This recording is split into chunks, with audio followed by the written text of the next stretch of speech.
Bienvenido de nuevo a este estudio de la sana doctrina de la Biblia, el cual forma parte de la biblioteca de Cristianismo Primitivo.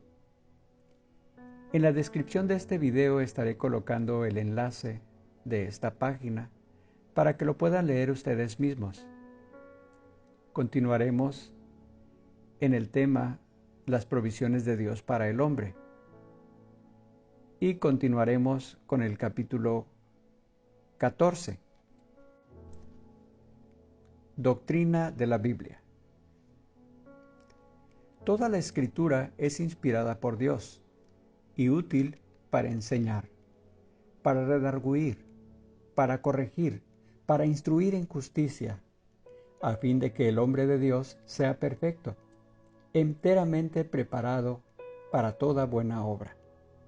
Segunda de Timoteo capítulo 3, versos 16 al 17.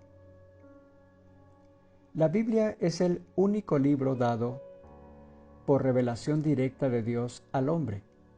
La palabra Biblia se deriva del griego biblos, que significa libro.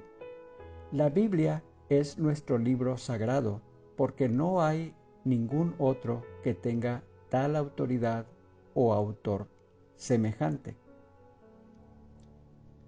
La inspiración de la Biblia. Creemos en la inspiración verbal de la Biblia, es decir, el Espíritu Santo guió a hombres santos a que escribieran cada palabra que aparece en los escritos originales. Aunque se puede notar características personales en el estilo de los escritores, sus voluntades estaban completamente bajo el control del Espíritu Santo. Los escritores no escribieron ni una sola palabra por motivos propios. Segunda de Pedro, capítulo 1, verso 20 y 21. Creemos también en la inspiración plenaria de la Biblia. Esto quiere decir que toda la Biblia, desde el principio hasta el fin, fue dada por inspiración verbal. La Biblia no explica detalladamente cómo los escritores recibieron la inspiración del Espíritu Santo, pero nos dice que debemos reverenciar las palabras que escribieron. Si alguno quitare de las palabras del libro de esta profecía, Dios quitará su parte del libro de la vida, y de la santa ciudad y de las cosas que están escritas en este libro. Apocalipsis capítulo 2, verso 19. En Gálatas capítulo 3, verso 16, Pablo nos da a entender en su escrito la importancia de analizar hasta la más mínima letra en las Escrituras. Él explica que la promesa de Dios a Abraham, Génesis capítulo 13, no dice y a las simientes, como si hablase de muchos, sino como de uno, y a tu simiente, la cual es Cristo. Gálatas 3:16. Si Dios hubiera dicho simientes de muchos, se hubiera referido a los hijos de Abraham, pero porque dijo simiente de uno, sabemos que se refirió a Jesucristo. En este caso, podemos observar cómo de una sola letra depende una doctrina cristiana muy importante. Con razón Cristo dio tanto énfasis en la importancia de cada jota y cada tilde de la ley. Mateo 5:18. Algunos se han preguntado, ¿por qué la personalidad y el estilo de los escritores se hace tan evidente si la Biblia no es escritura de hombres, sino de Dios? Vamos a ilustrar nuestra respuesta con un breve ejemplo. Usted pasa frente a una casa que ha sido pintada recientemente de muchos colores. Entonces pregunta, ¿cuántos pintores trabajaron en esta casa? Solo uno, le contestan. Pero, ¿por qué tantos colores si fue solo un pintor?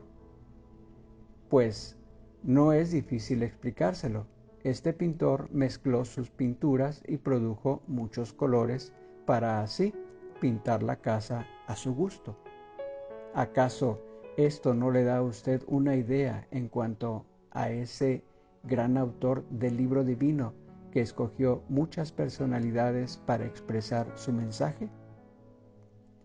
De esta forma, este libro divino es más útil y más adecuado para suplir las necesidades de las personas que lo leen. Puesto que una parte de la Biblia está escrita en el lenguaje de Moisés, otra en el lenguaje de Pablo y otras en los de los otros escritores, muestran que Dios usó al hombre para escribir su mensaje y no solamente a su pluma.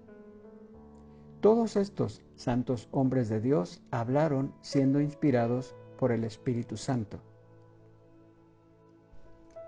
La Biblia es auténtica en su materia, autoritaria en sus mandamientos, sin error en sus escritos originales y también la única regla infalible de fe y práctica.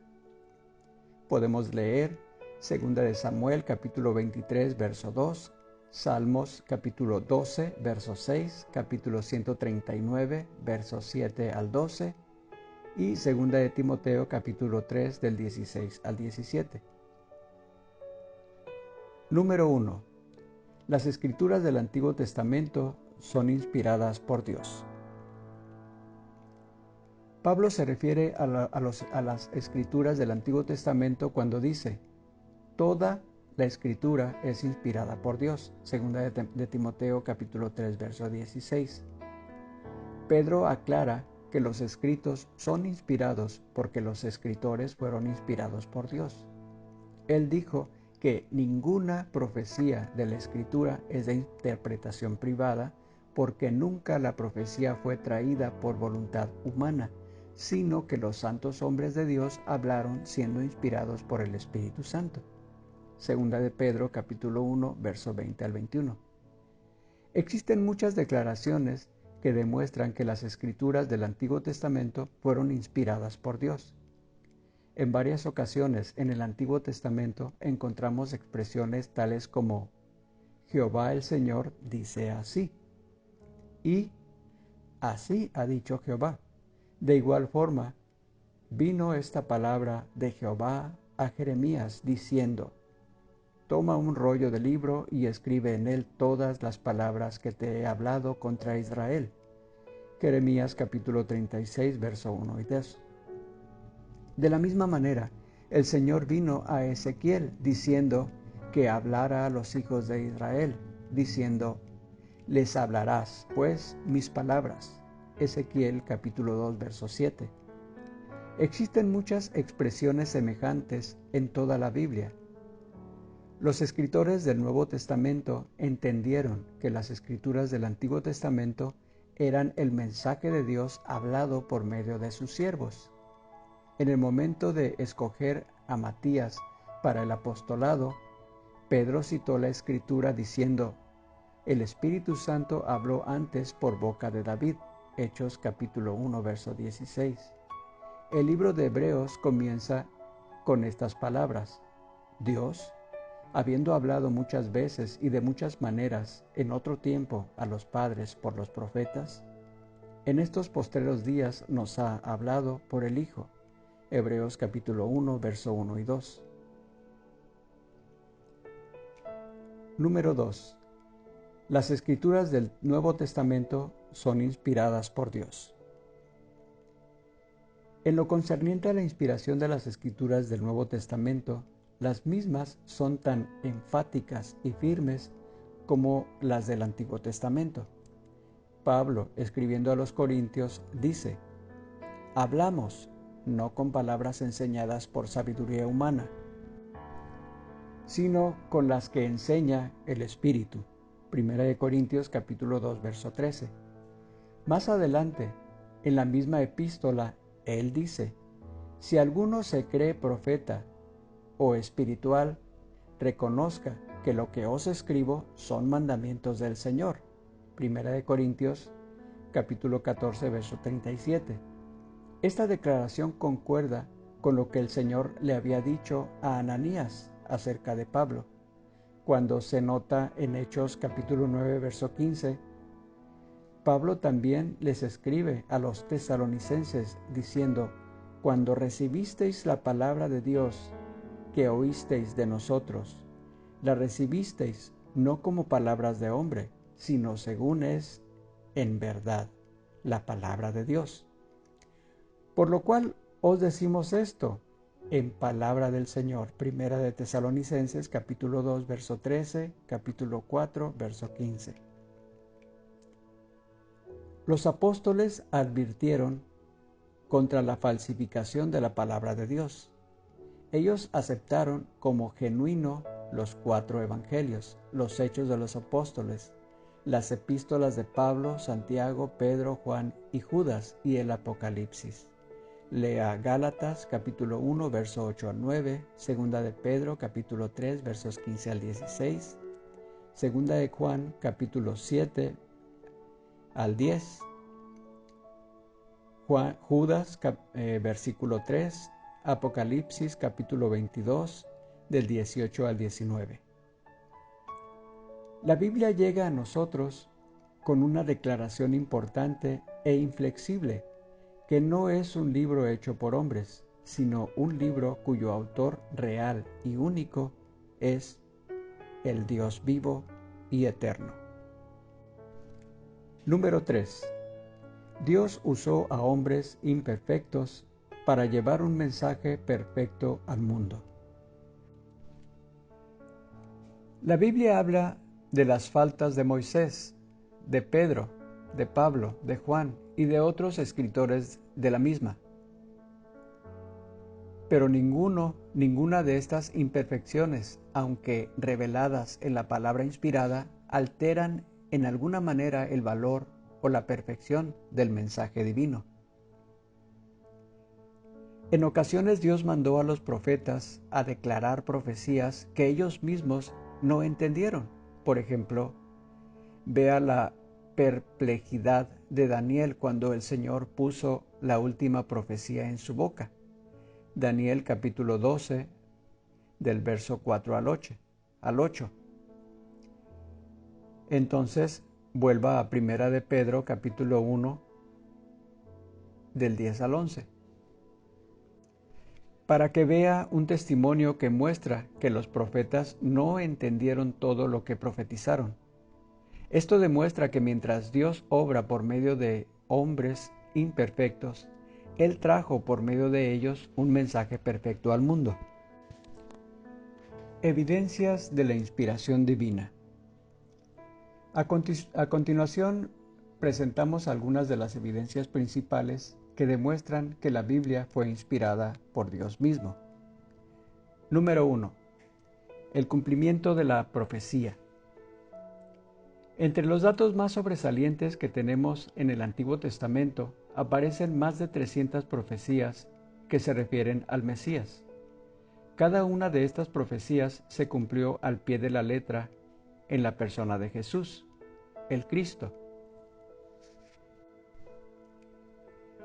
Los profetas predijeron que Él sería de la tribu de Judá, Génesis capítulo 49, verso 10, que había de nacer de una virgen, Isaías capítulo 7, verso 14, que nacería en Belén de Judea, Miqueas capítulo 5, verso 2, que sería llamado de Egipto, Oseas capítulo 11, verso 1, Mateo capítulo 2, verso 15, que se enviaría un mensaje delante de él, Isaías capítulo 40, verso 3, Malaquías capítulo 3, verso 1, que enseñaría por parábolas, Salmos 78, verso 2, que sería paciente a la hora de la prueba y la tribulación, Isaías 53, que sería vendido por 30 piezas de plata, Zacarías capítulo 11, verso 12 y 13, con las cuales se compraría el campo del alfarero.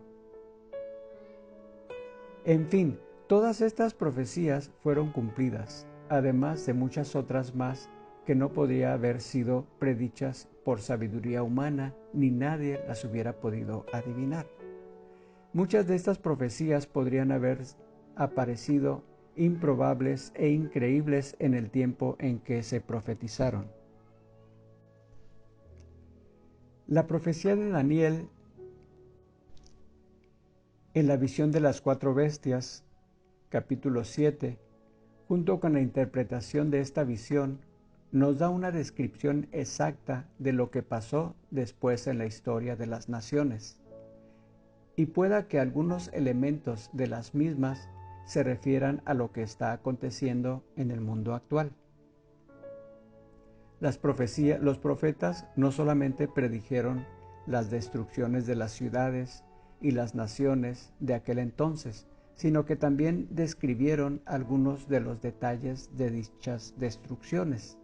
Y así ha sucedido. Hasta la historia secular de los pueblos ha archivado el cumplimiento de algunas de estas profecías como hechos verídicos. Por ejemplo, Ezequiel profetizó contra Tiro, Ezequiel capítulo 26 del 4 al 12, que llegó a ser el orgullo de los mercaderes y la envidia de las naciones en aquella época. Estas profecías se cumplieron en los días de Alejandro, cuando toda la ciudad llegó a ser una gran ruina. La desolación de Egipto sucedió siglos después de la profecía tal y como está descrita en Ezequiel 29 y 30. La historia secular confirma de manera detallada las profecías de Ezequiel en cuanto a lo que ocurrió en Egipto. La profecía es historia escrita de antemano.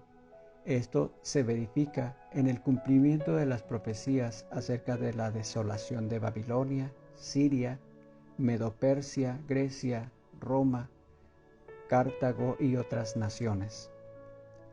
La desolación y la destrucción completa de Jerusalén, predicha por Cristo, y la dispersión de los judíos entre las naciones de la tierra, predicha por los profetas, se presentan en los escritos de Josefo y se confirman en la historia de los judíos. Esto comprueba que estas profecías no podían ser el resultado de la sabiduría humana.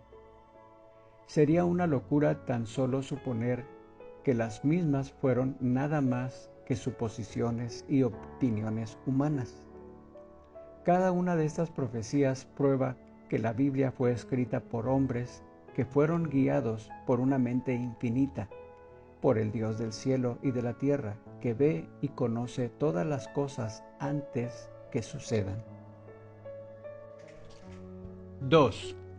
La unidad de la Biblia. La Biblia se compone de 66 libros que fueron escritos aproximadamente durante un periodo de 15 siglos. Fue escrita por alrededor de 40 escritores, quienes ocupaban diferentes puestos, desde el rey sobre el trono hasta el cautivo en tierra pagana, desde Moisés y Pablo, que fueron hombres muy bien educados, hasta Pedro y Juan, que fueron hombres sin letras y del vulgo. Hechos 4, versículo 13. La misma fue escrita antes, durante y después que Israel se convirtió en una nación. Pero a pesar de todo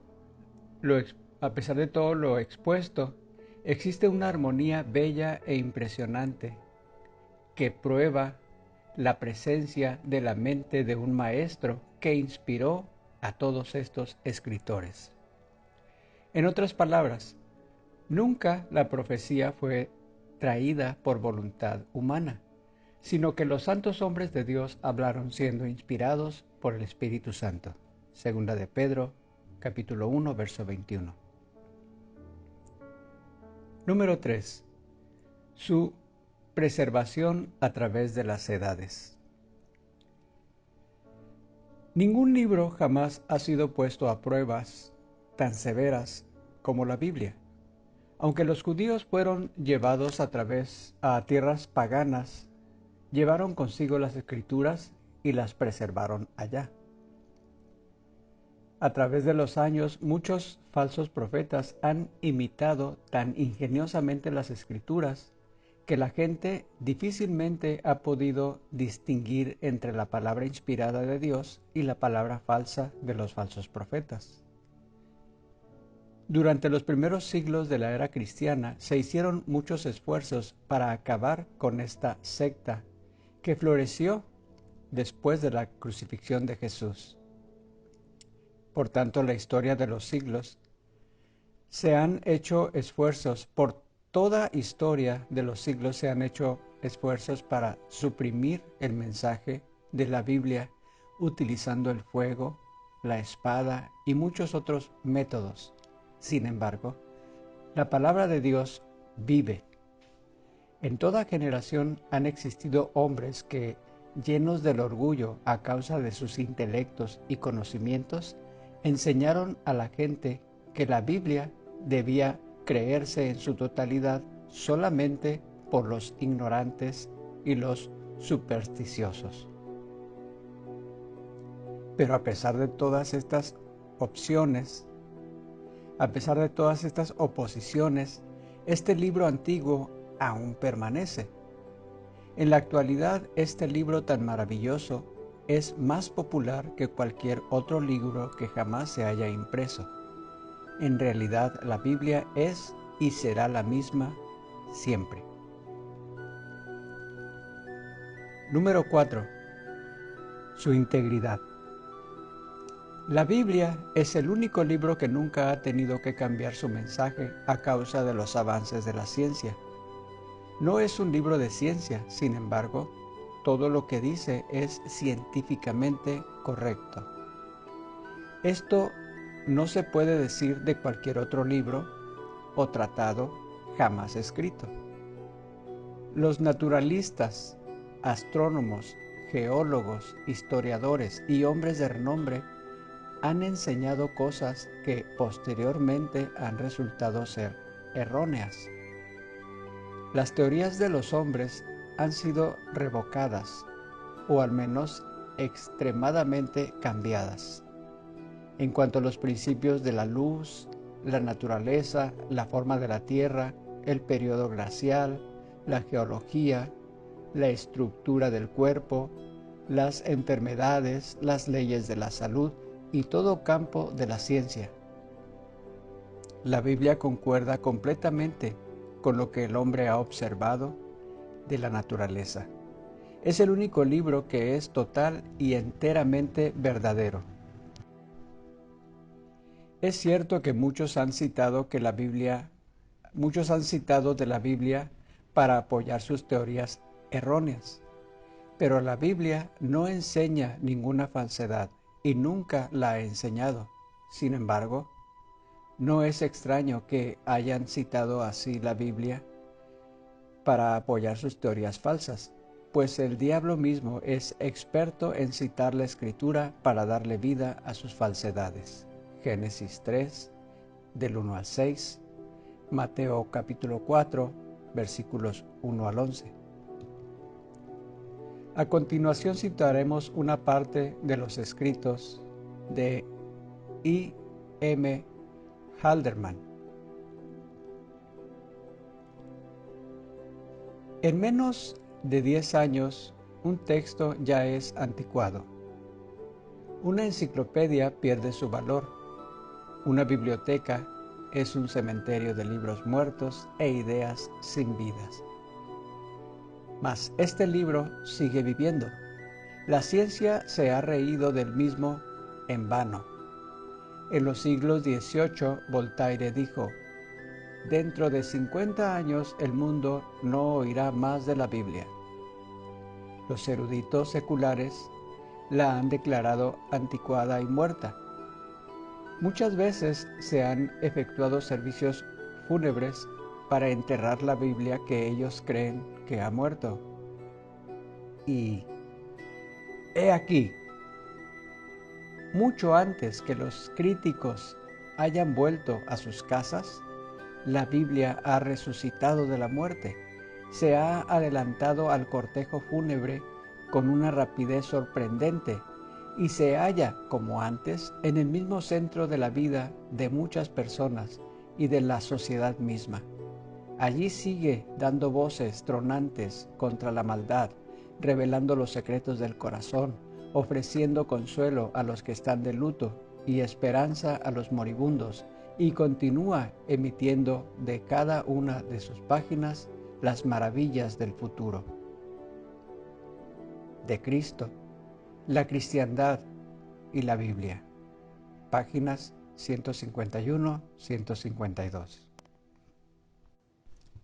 Número 5. El efecto en sus lectores. El efecto que la Biblia ejerce sobre los que la leen también nos enseña que la misma es inspirada por Dios y que a la vez tiene cualidades sobrenaturales. La Biblia es luz en cualquier parte que es leída porque revela a Cristo, la luz del mundo. Donde quiera que la gente cree en ella y la obedece, trae cambios en la pureza, la educación, la cultura, el desarrollo y en todo lo que contribuye a la felicidad moral y espiritual del alma.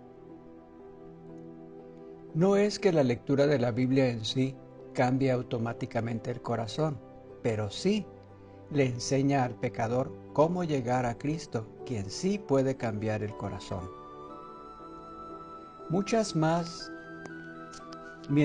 más la persona se rinde a Cristo por su mensaje en la Biblia, más ordenada y virtuosa será la vida de esa persona. Además, esto hará que sus prójimos también se observen efectos positivos. Esto hará que en sus prójimos también se observen efectos positivos. Por ejemplo, incluso los incrédulos muchas veces son más cuidadosos a la hora de expresarse cuando hay cristianos presentes. Se ha demostrado que mientras más las leyes de las naciones sigan los principios bíblicos, más benditas serán las naciones. Esto demuestra la validez de los principios bíblicos. Concluimos que la Biblia es la palabra de Dios, dada por inspiración divina. Es el único libro dado como revelación directa de Dios al hombre. Es infalible, digna de confianza absoluta. ¿Por qué este honor a la Biblia? No puede haber más que una respuesta, porque es la palabra de Dios. Sobre cada página de este libro maravilloso se puede encontrar la huella divina de su autor. ¿Cómo recibimos nuestra Biblia? La Biblia se divide en 66 libros distintos. De ellos, 39 pertenecen al Antiguo Testamento y 27 al Nuevo Testamento. Estos libros nos ofrecen una historia íntegra que sería incompleta si faltara uno de ellos. Muchos creen que el libro de Job es el más antiguo de todos los libros de la Biblia. Le sigue cronológicamente el Pentateuco, los primeros 5 libros del Antiguo Testamento, escrito por Moisés. Después se escribieron los otros libros históricos, poéticos y proféticos. El Antiguo Testamento fue escrito por reyes, jueces y profetas. Los libros que lo componen fueron compilados en los días de Esdras y Nehemías. El interés por estas escrituras fue tan grande que las mismas se tradujeron al griego más de 3 siglos antes de Jesucristo. La versión griega más célebre fue la de los 70, la Septuaginta, que fue traducida alrededor del año 250 a.C. por los eruditos de Alejandría. Los discípulos de Jesús escribieron acerca de la vida y las enseñanzas de él en 4 libros que conocemos como los Evangelios. Las actividades de los apóstoles después de la crucifixión de Jesús se compilaron en un libro que llamamos los Hechos de los Apóstoles. Estos libros, junto a las epístolas y el último libro, al que llamamos Apocalipsis, son los que componen el Nuevo Testamento. La mayoría de estos libros se reconocieron como escritos sagrados en los primeros años de la historia de la Iglesia cristiana. La Biblia completa ha sido traducida en muchos idiomas. Así la palabra de Dios ha alcanzado a los pueblos de muchos países. Existen evidencias que demuestran que algunas partes de la Biblia fueron traducidas al español a fines del siglo XII y principios del XIII. En el año 1569, Casiodoro de Reina, un español que tuvo que huir de España a causa de su fe, publicó la primera versión completa en español. Casiodoro la tradujo de las lenguas originales y la publicó en Basilea, Suiza. Su versión fue conocida como la Biblia del Oso, porque en su portada aparece un oso que se ve comiendo miel de una colmena, representando así el deleite con que el creyente recibe la palabra. Se dice que la gran mayoría de los ejemplares de la primera impresión, de 2600, fueron quemados por orden de la Inquisición. Un amigo español de Casiodoro, Cipriano de Valera, revisó la Biblia del Oso y publicó su versión en 1602. Él también tuvo que huir de España a causa de la persecución y pasó la mayor parte de su vida en Inglaterra. La obra de los señores Reina y Valera, la versión Reina Valera, en sus varias revisiones a través de los siglos, ha sido la favorita de los evangélicos de habla español.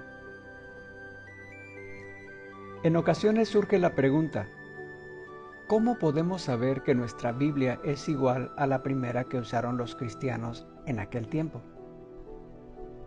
Aunque los manuscritos originales ya no existen, hay suficiente evidencia en los escritos de los escritores antes del Concilio de Nicea para calmar cualquier duda respecto a la autenticidad de la Biblia.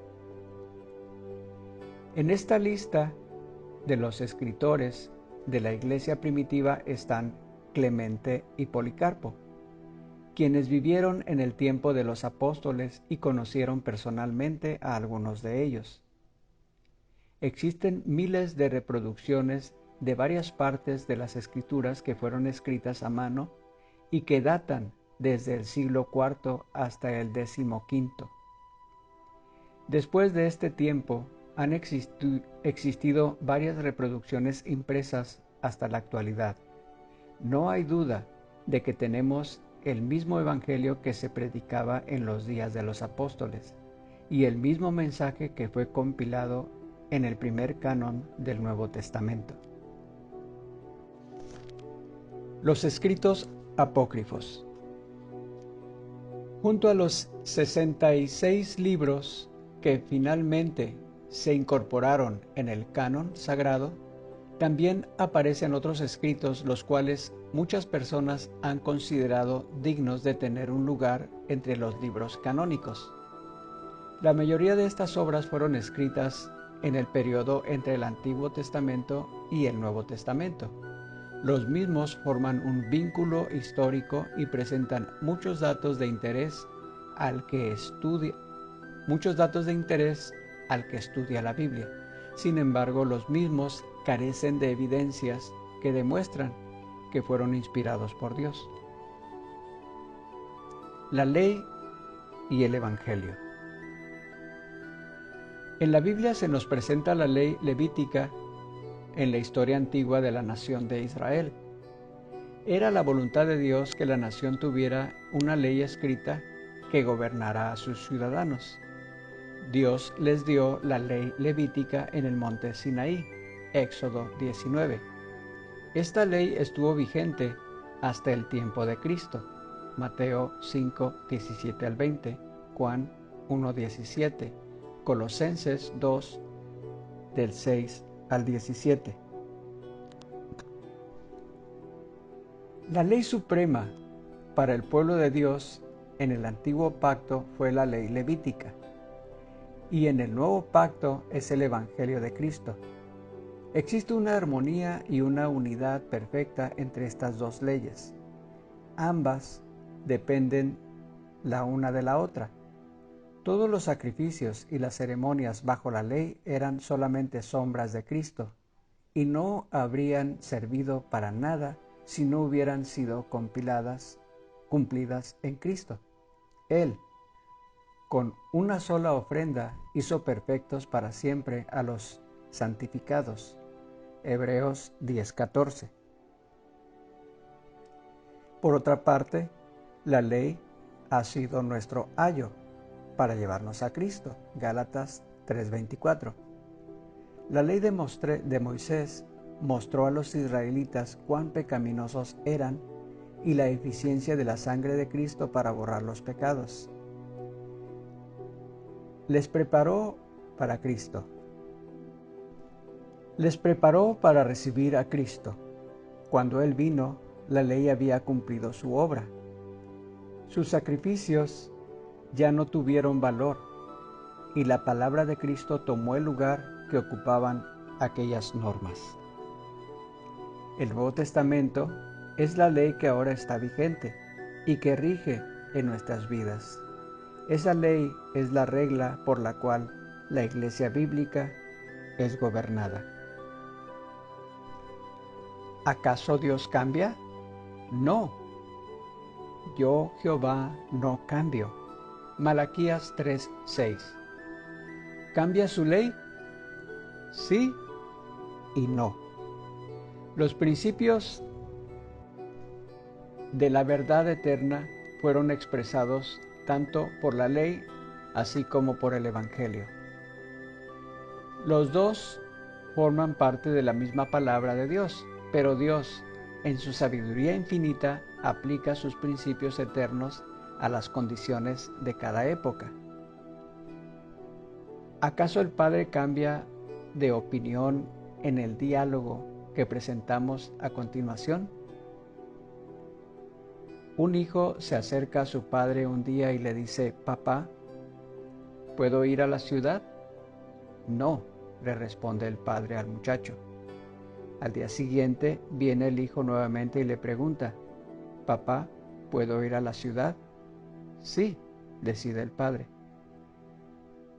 ¿Acaso el padre ha cambiado de opinión? No.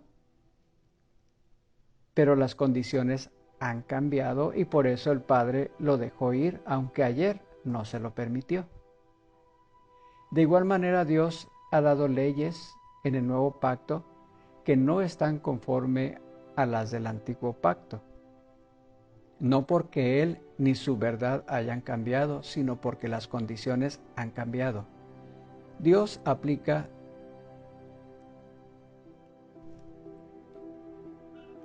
la verdad eterna a las condiciones existentes de cada época. En cuanto a este punto, Jorge R. Brunk dice lo siguiente. Número 1.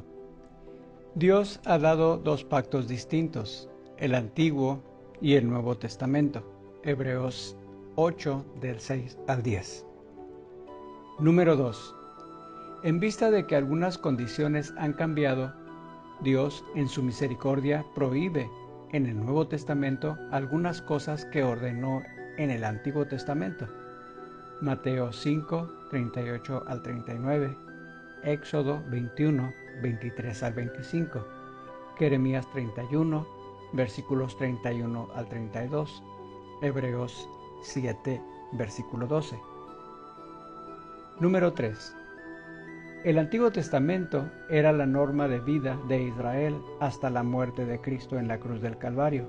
Gálatas 3, 23 al 25, Efesios 2, 14 y 15. Colosenses 2:14. Cuando Jesús murió, la ley terminó su objetivo de revelar a Cristo y preparar a un pueblo para recibirle. Número 4. El Antiguo Testamento fue quitado para que el Nuevo Testamento fuera establecido como la única norma vigente para el cristiano.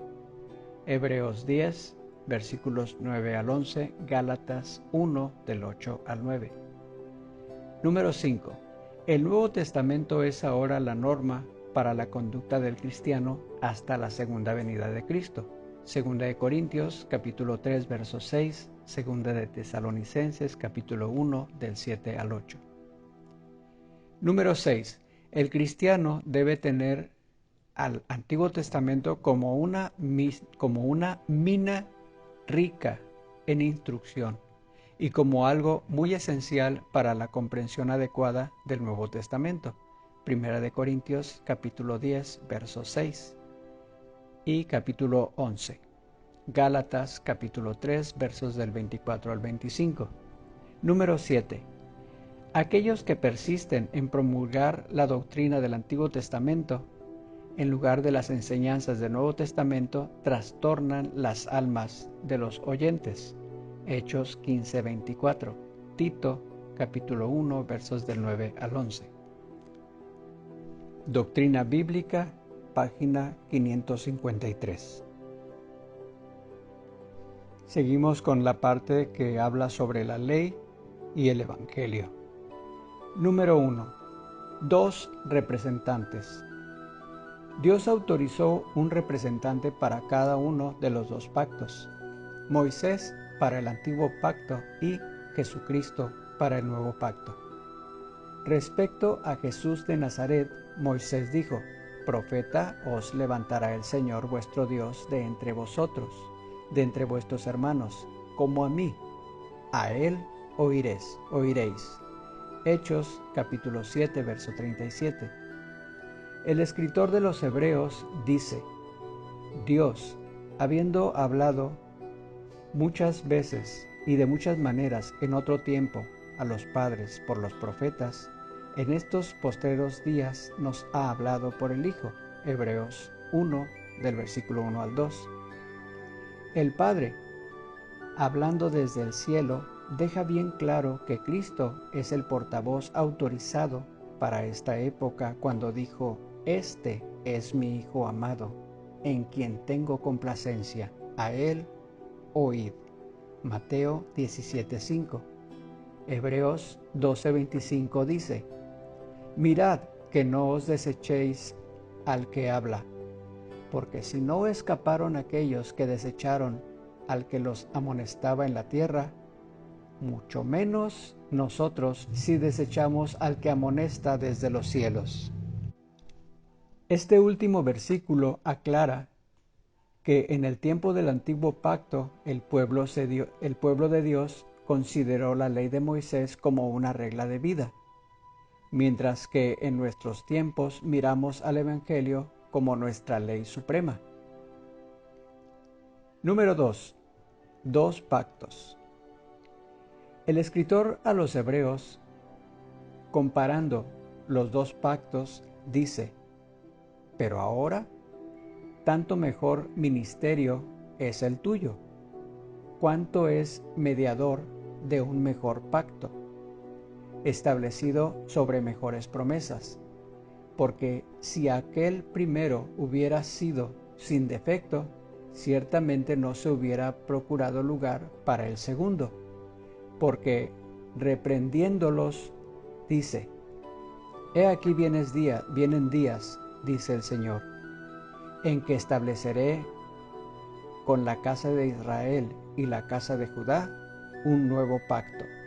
Hebreos capítulo 8, versos 6 al 8.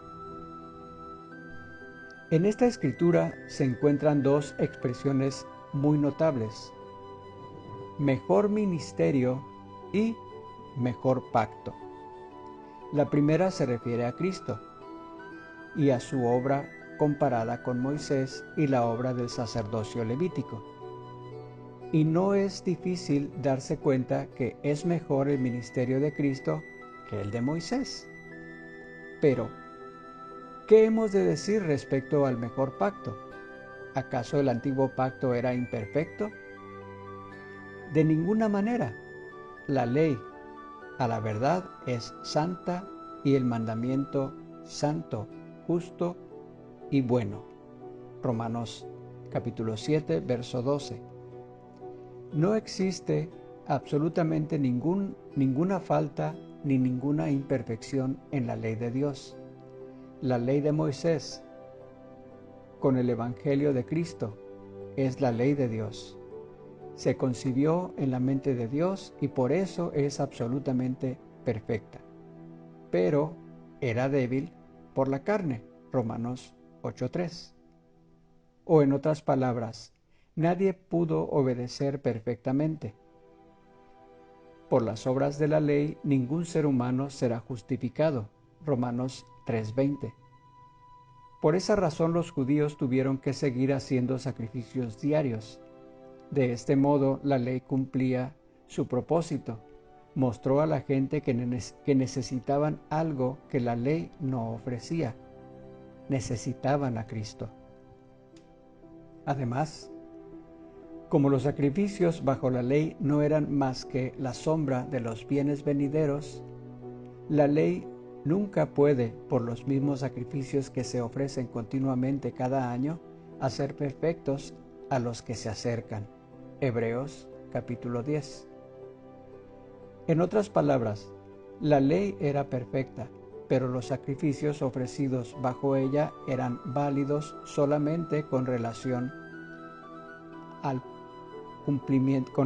su cumplimiento en Cristo. Por esta razón, el pacto de la gracia es mejor que el pacto de la ley, y por eso se dice que el primer pacto tenía defecto. Hebreos capítulo 8, verso 7. Número 3. La ley y la gracia. Pablo escribió a los Gálatas diciéndoles: la ley ha sido nuestro ayo para llevarnos a Cristo. Gálatas 3:24. La ley era correcta en su lugar, en su tiempo, para su propósito. La ley era pura, justa, santa y perfecta. Pero la ley sirvió para su propósito y se cumplió en Cristo al ser clavada en la cruz. Colosenses 2:14. De manera que hoy ya no estamos bajo la ley, sino bajo el Evangelio de Cristo. Ahora miramos a Cristo como nuestro Salvador y Redentor, nuestro legislador y autoridad suprema. Ya no buscamos en la ley de Moisés para discernir la voluntad del Señor respecto a nosotros, sino buscamos en el Evangelio de Jesucristo. Juan nos reveló algo importante cuando dijo: la ley por medio de Moisés fue dada, pero la gracia y la verdad vinieron por medio de Jesucristo. Juan 1:17. El primero es símbolo de la justicia y el poder de Dios. El otro es símbolo de su misericordia y de su gracia. Bajo el primer pacto, el sello era por medio de la sangre de animales. Bajo el segundo, por medio de la sangre de Jesucristo, inmolado desde el principio del mundo. Apocalipsis capítulo 13, verso 8. Una de las distinciones más notables entre la ley y el Evangelio es la manera de tratar con los transgresores. El periodo de tiempo en que regía la ley era una época de justicia. La justicia exigía la muerte de la generación rebelde que no quiso entrar en Canaán. El apedreamiento de Acán, la muerte de Usa, 2 Samuel 6, del 6 al 7, y el cautiverio de Israel y Judá por su infidelidad. Pero en Cristo, Dios mostró su misericordia. Él vino para salvar, no para condenar. En nuestra época se ve la misericordia de Dios en medio de la gran iniquidad que hay en el mundo. Además, conocemos personalmente su misericordia por medio del perdón que nos ofrece por nuestras faltas y pecados. Pero no piense el hombre que Dios tratará con menos severidad a los de su pueblo de esta época que de la forma que trató a los hombres del tiempo pasado. Los tratos de Dios con su pueblo en aquel tiempo fueron diseñados como un ejemplo para nosotros. Primera de Corintios 10, versículo 6, versículo 11. A fin de que la gracia de Dios no nos fuera dada en vano. Hoy a nosotros se nos amonesta enfáticamente que los que rechazan la gracia de Dios sufrirá su ira en la eternidad. Segunda de Tesalonicenses capítulo 1 versos 7 al 9, Hebreos 12, 25. El tema central del Antiguo Testamento es la ley y se compone de 39 libros. El tema central del Nuevo Testamento es el Evangelio y se compone de 27 libros. La suma de estos libros completa el mensaje perfecto de Dios al hombre. Esto es lo que llamamos el canon sagrado de las Sagradas Escrituras, la Biblia. Es aquí donde terminamos con este capítulo precioso que nos da detalles, nos da información sobre lo que es nuestro libro sagrado, la Biblia. Espero haya sido de edificación para sus vidas. Este audio va a estar todo el tiempo que lo necesite. Lo puede volver a escuchar. Pueden compartir este material sin ningún problema. Disculpen los errores que seguramente han encontrado, los sonidos extraños, dado a las circunstancias en las que estoy grabando el audio. Y me animaría que enviaran sus comentarios y si tienen alguna petición de oración, con mucho gusto estaré orando por sus necesidades. Y si desean crecer, sobre todo, estaré orando por ellos. El Señor les bendice.